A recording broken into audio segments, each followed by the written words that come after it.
বাবা মায়ের সাথে পাহাড়ে বেড়াতে গিয়েছিল রিয়া আর তন্ময়। সেখানে তাদের বেশ আনন্দেই কাটছিল, কিন্তু হঠাৎ করেই পাহাড়ের সরু রাস্তার সামনে একটা ট্রাক এসে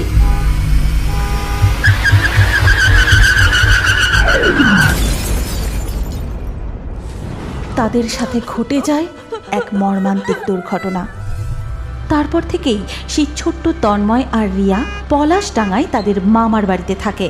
সেখানে তাদের মামার ছেলে রাহুলও ছিল, তাদেরই সমবয়সী। আর এই 3 নাতি নাতনি ছিল দিদিমার নয়নের মণি। কি দাদু ভাই, দিদি ভাই, সারাদিন শুধু খেলা করলে হবে? কিছু খেতে তো হবে নাকি? না দিদা, আমরা এখন খাবো না, আমরা আর একটু খেলবো। তা বললে হয় দিদি ভাই?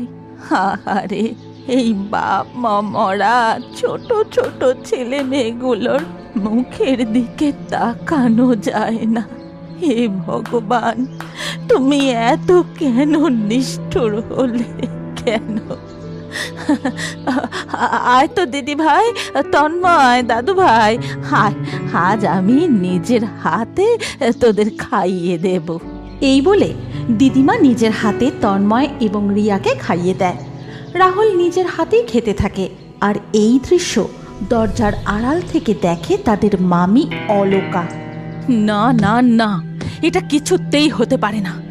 যবে থেকে ওই আপদগুলো এই বাড়িতে এসে জুটেছে, তবে থেকে আমার ছেলের সব জিনিসে ভাগ বসাচ্ছে। এমনকি ঠাকুমার আদরও শুধু এরাই ভোগ করছে। বাপ মায়ের মতো এ দুটো মরলেও শান্তি হতো। না না, আমাকেই কিছু একটা ব্যবস্থা করতে হবে, না হলে বড় হয়ে এই বাড়ি সম্পত্তি সবেতেই ভাগ বসাবে। এদিকে খাওয়ানো শেষ হলে দিদিমা বলে, তন্ময়, ও রিয়া, অনেক বেলা হয়ে গেছে, স্নান করতে হবে তো। আজ আমি নিজের হাতে তোদের স্নান করিয়ে দেব। এই কথা শুনে অলকার মাথায় একটা ফোন দিয়ে আসে, আর সে সেখান থেকে তাদের উঠোনে যে চৌবাচ্চা রয়েছে তার পাশে এসে দাঁড়ায়। নিজের হাতে স্নান করাবে?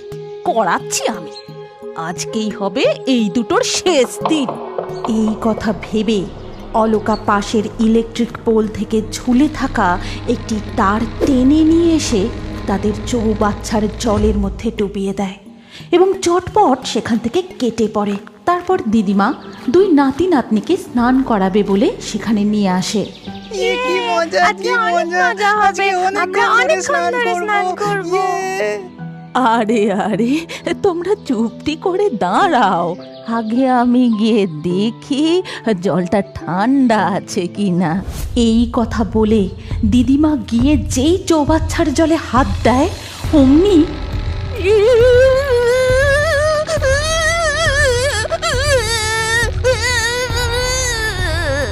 এইভাবেই কারেন্টের শক লেগে দিদিমা ওই চৌবাচ্চার পাশেই কিছুক্ষণের মধ্যে প্রাণ হারায়।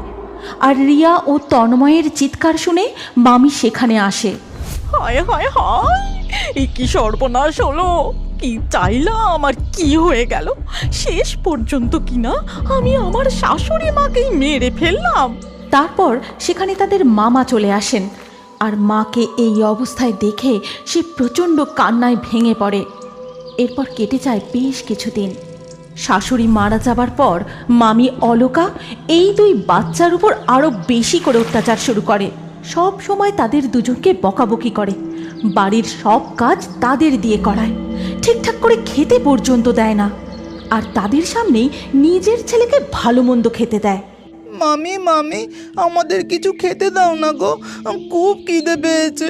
সারাদিনে তো খাই খাই কিসের রে? এই তো সকালে বাতাসা মুড়ি খেলি। সেই তো কোন সকালে খেয়েছি মাম্মি, সারাদিন এত কাজ করেছি, খুব খিদে পেয়েছে, দাও না কিছু খেতে।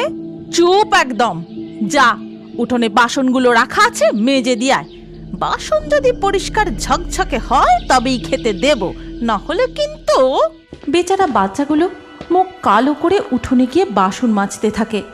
ঠিক তখনই রাহুল সেখানে এসে বলে, এই তন্ময় দাদা, রিয়া দিদি মাছ মাংস রান্না করলেতে, রান্না ঘরে গিয়ে তোলা খেয়ে আয়। না বাবা, মামি দেখলে খুব মারবে। চিন্তা করিস না, মা এখন ঘুমোতে, কিচ্ছু হবে না, তোরা দা।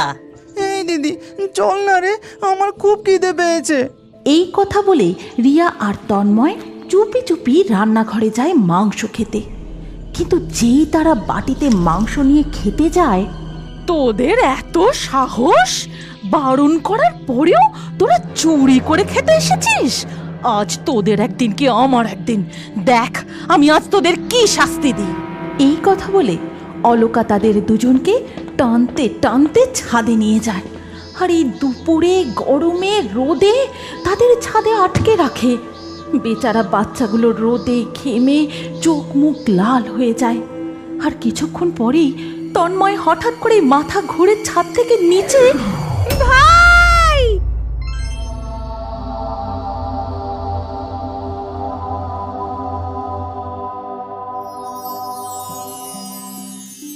দিদা, তুমি এখানে?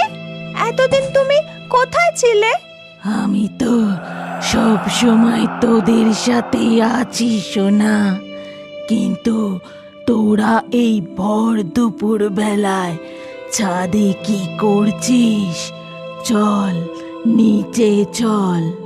কিন্তু মামি তো। কিচ্ছু হবে না, চল আমার সাথে। তারপর দিদিমা তন্ময়কে কোলে নিয়ে আর রিয়ার হাত ধরে নিচে নেমে আসে। কিন্তু ঘুম থেকে উঠে মামি তন্ময় আর রিয়াকে নিচে দেখতে পেয়ে প্রচণ্ড রেগে যায়।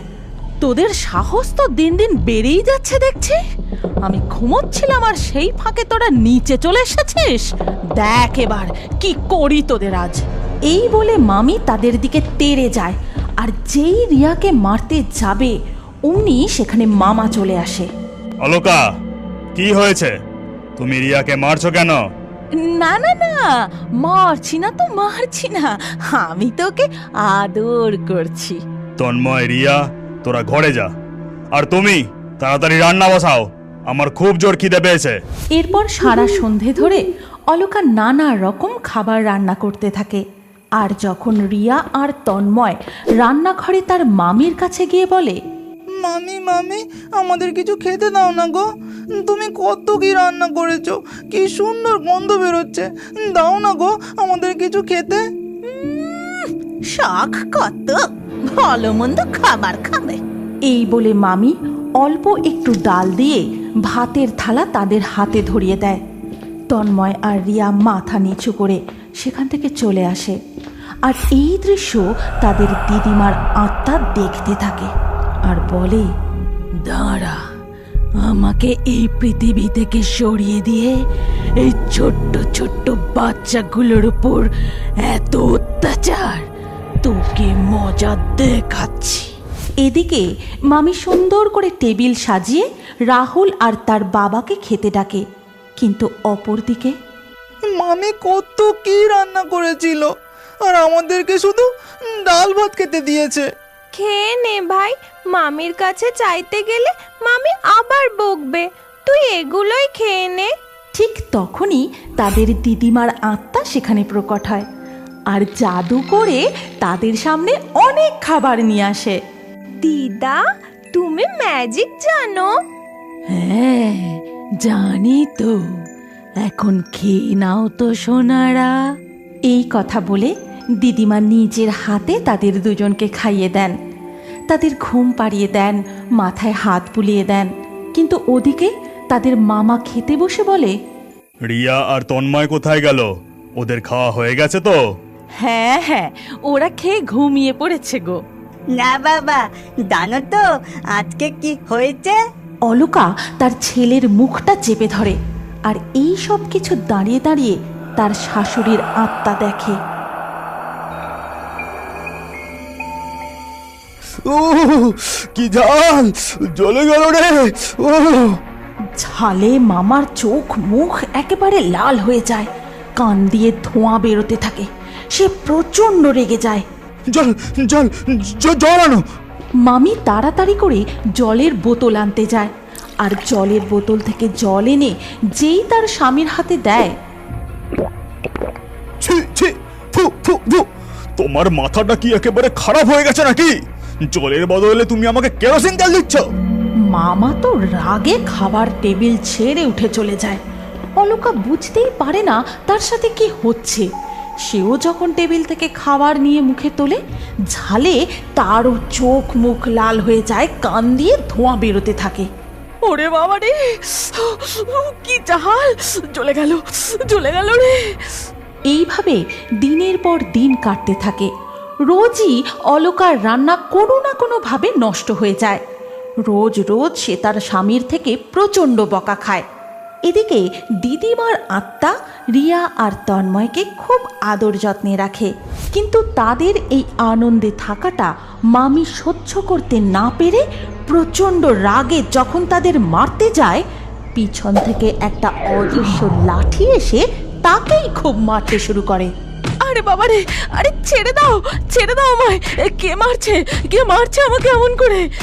ভয় পেয়ে গিয়ে মামি তো সেখান থেকে দৌড়ে তার ঘরে চলে যায়। জানি না বাবা, দিন দিন যে কি সব ভুতুড়ে কাণ্ড ঘটছে আমার সাথে। রোজ আমার রান্না নষ্ট হয়ে যাচ্ছে, আর ওই আপদগুলোকে মারতে গেলে কে যেন এসে আমাকেই পেছন থেকে ধরে মারছে। উফ, আর পারি না বাবা। যাকগে, এখন যাই, আমি গিয়ে স্নানটা সেরে ফেলি। এই কথা বলে সে যায় তাদের উঠোনে সেই চৌবাচ্চার কাছে। আর যেই সে চৌবাচ্চার জলে হাত দেয়, অমনি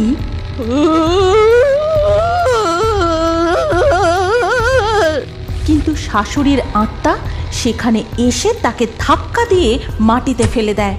তারপর শাশুড়ির আত্মা অলকার সামনে প্রকট হয়। মনে পড়ছে কিছু? সেদিন এইভাবেই তুই ফাঁদ পেতেছিলিস ওই ছোট্ট ছোট্ট নিষ্পাপ ফুলের মতো শিশুগুলোকে মারার, কিন্তু সেদিন ওদের জায়গায় আর আমি চলে যাওয়ার পর তুই ওদের উপর দিন রাত অত্যাচার করছিস।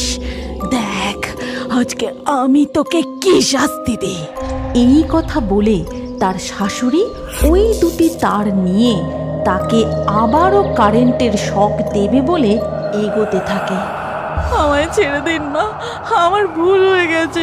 আমি আর কখনোই এইরকম কাজ করব না। আমি হিংসায় এই কাজ করে ফেলেছি, কিন্তু আমি আমার ভুল বুঝতে পেরেছি মা। আজ থেকে রাহুল, রিয়া, তন্ময় এরা তিনজনেই আমার সন্তান। মনে থাকে যেন কথাটা, আমার নজর সব সময় তোদের উপর থাকবে। তারপর তার শাশুড়ির আত্মার মুক্তি ঘটে। এরপর থেকে মামি রিয়া ও তন্ময়কেও তার নিজের ছেলের মতোই ভালোবাসে ও পরম স্নেহে তাদের তিনজনকে মানুষ করতে থাকে। তুমিও কি বড় হয়ে এখনো কার্টুন দেখতে ভালোবাসো? তাহলে তোমার নাম ও বয়স কমেন্টে জানাও। আমরা লাকি ড্রয়ের মাধ্যমে তোমার নাম দিয়ে নতুন কার্টুন ভিডিও তৈরি করব।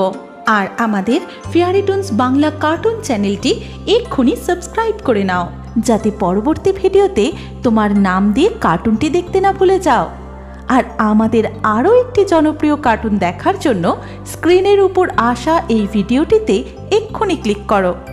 কি ভাবছো? তাড়াতাড়ি ক্লিক করে দেখো এই জনপ্রিয় ভিডিওটি।